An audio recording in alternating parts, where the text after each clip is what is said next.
Welcome to The Explainer. Today, we're diving into a really powerful workshop that maps out this 5-step journey toward inner wisdom. It all starts with something super simple, where you decide to put your attention, and it builds all the way up to something truly profound, having the courage to feel everything, and I mean everything, life throws at you. So, here's our roadmap for today. We're going to kick things off with the currency of attention, then we'll get into the mystery of profundity and that little voice of intuition. And from there, we'll see how it all leads to trusting the universe and finally finding the courage to feel. Okay, let's jump into the first step. All right, so our journey really kicks off with the most basic, fundamental resource we all have, our attention. The whole idea here is that getting a handle on this one skill is literally the launchpad for any kind of learning or personal growth. I love this quote because it gets right to the point. Real listening, real learning, it requires what's called a robust intention. It's not just about passively hearing something. It's about actively building a focus that's strong enough to fight off all the noise. But, what's the payoff for doing all that work? Well, that payoff has a name, edification. It's the chance to be genuinely built up and improved by what you're taking in. And the key thing to remember is that paying attention doesn't guarantee you'll grow, but it unlocks the door. If you don't pay attention, that door just stays completely shut. So the bottom line is attention isn't just something that happens to you, it's a choice. It's an intentional act. And let's be real. In a world that is basically designed to distract us 24/7, our ability to learn anything meaningful really depends on how deliberate and how strong we are with that focus. Okay, so let's say you manage to actually pay attention. What happens then? Why is it that some ideas just hit you like a lightning bolt? They just click, while you forget others almost instantly. Well, that brings us right to our second stop, the mystery of profundity. The magic here isn't just about the words being spoken. The workshop points to two really crucial ingredients, proximity and expediency. Or, to put it simply, how close is this message to what you are going through, what you need, right here, right now? It's all about timing. So what is profundity, really? It's that wow moment, right? That feeling when someone just hits the nail on the head. But here's where it gets interesting.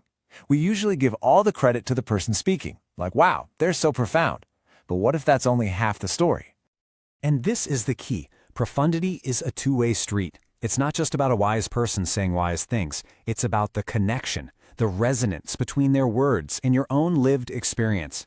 It's your own readiness that turns a simple idea into a mind-blowing, life-changing insight.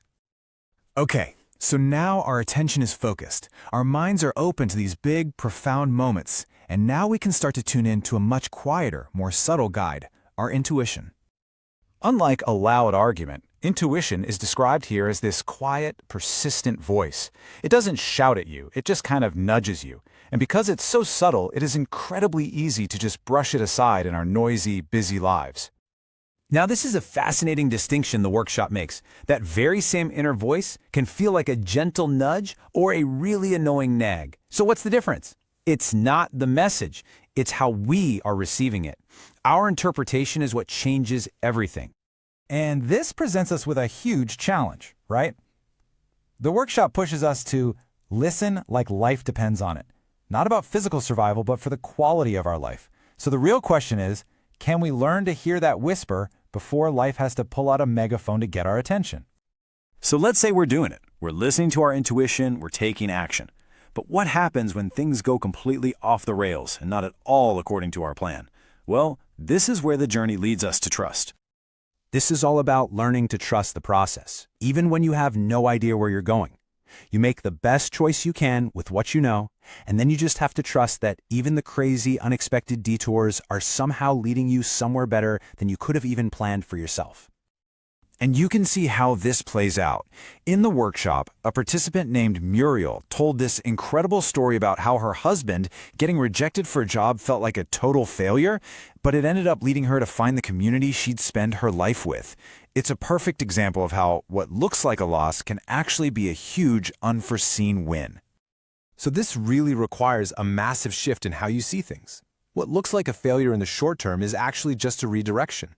I love how the workshop puts it. It's like the universe is winking at us with a knowing smile, letting us know that it's all part of a much bigger and much better plan.